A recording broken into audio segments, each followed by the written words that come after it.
चाळीसगावमध्ये सकल मराठा समाजाच्या वतीने पोलिसांकडे निवेदन देण्यात आलं आहे। स्वयंघोषित ओबीसी नेते नवनाथ वाघमारे यांच्या विरोधात गुन्हा दाखल करण्याची मागणी करण्यात आली। वाघमारे यांनी एका यूट्यूब चॅनलला मुलाखत दिल्याचा दावा निवेदनात करण्यात आलाय। या मुलाखतीत मराठा समाजातील महिलांबाबत बदनामीकारक वक्तव्य केल्याचा आरोप आहे। या वक्तव्याचा व्हिडिओ पोलिसांना उपलब्ध करून दिल्याचं समाजाच्या वतीने सांगण्यात आलंय। वक्तव्यामुळे सामाजिक सलोखा बिघडण्याची शक्यता असल्याचं निवेदनात म्हटलंय। तसेच कायदा आणि सुव्यवस्थेचा प्रश्न निर्माण होऊ शकतो अशी भीती व्यक्त करण्यात आली।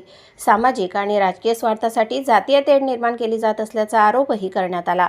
नवनाथ वाघमारे यांच्या विरोधात महाराष्ट्रातील विविध ठिकाणी गुन्हे दाखल होत असल्याचा दावा आहे। याच पार्श्वभूमीवर चाळीसगाव पोलिसांनीही कायदेशीर कारवाई करावी अशी मागणी करण्यात आली।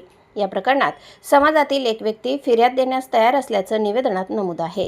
मात्र पोलिसांनी या प्रकरणाची कायदेशीर चौकशी करावी अशी भूमिका सखल मराठा समाजाने घेतली। दरम्यान या मागणीमुळे चाळीसगावमध्ये राजकीय आणि सामाजिक वातावरण तापण्याची शक्यता आहे। समाजातील महिलांबाबत आक्षेपार्ह वक्तव्य सहन केलं जाणार नाही असा इशारा देण्यात आला। तसेच संबंधित व्यक्तीविरोधात तातडीने गुन्हा दाखल करण्याची मागणी करण्यात आली। पोलिसांनी निवेदनाची दखल घेऊन योग्य ती कारवाई करावी अशी अपेक्षा व्यक्त करण्यात आली। कारवाई न झाल्यास आंदोलनाचा इशाराही सखल मराठा समाजाच्या वतीने देण्यात आला। त्यामुळे आता चाळीसगाव पोलिसांच्या भूमिकेकडे सर्वांचे लक्ष लागले। या निवेदनाद्वारे समाजातील अनेक नागरिकांच्या स्वाक्षऱ्या आहेत। सुधीर पाटील यांच्यासह अनेक समाज बांधवांनी निवेदनाला समर्थन दिलंय। या प्रकरणात पोलिसांकडून नेमकी काय कारवाई होते हे पाहणं महत्त्वाचं ठरणार आहे। दरम्यान संबंधित आरोपांबाबत नवनाथ वाघमारे यांची प्रतिक्रिया अद्याप समोर आलेली नाही। त्यांची बाजू समोर आल्यानंतर या प्रकरणाचं चित्र अधिक स्पष्ट होऊ शकतं। सध्या मात्र गुन्हा दाखल करण्याच्या मागणीवरून सकल मराठा समाज आक्रमक झालाय।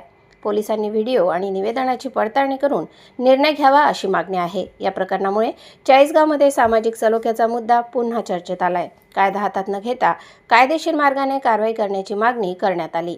आता पोलीस या निवेदनावर काय निर्णय घेतात याकडे लक्ष लागलंय। तर या प्रकरणाचा पुढील तपास आणि कारवाई काय होते हे पाहणं महत्त्वाचं ठरणार आहे। आमचे प्रतिनिधी प्रमोद राजपूतसह स्वराज्य न्यूज, चाळीसगाव।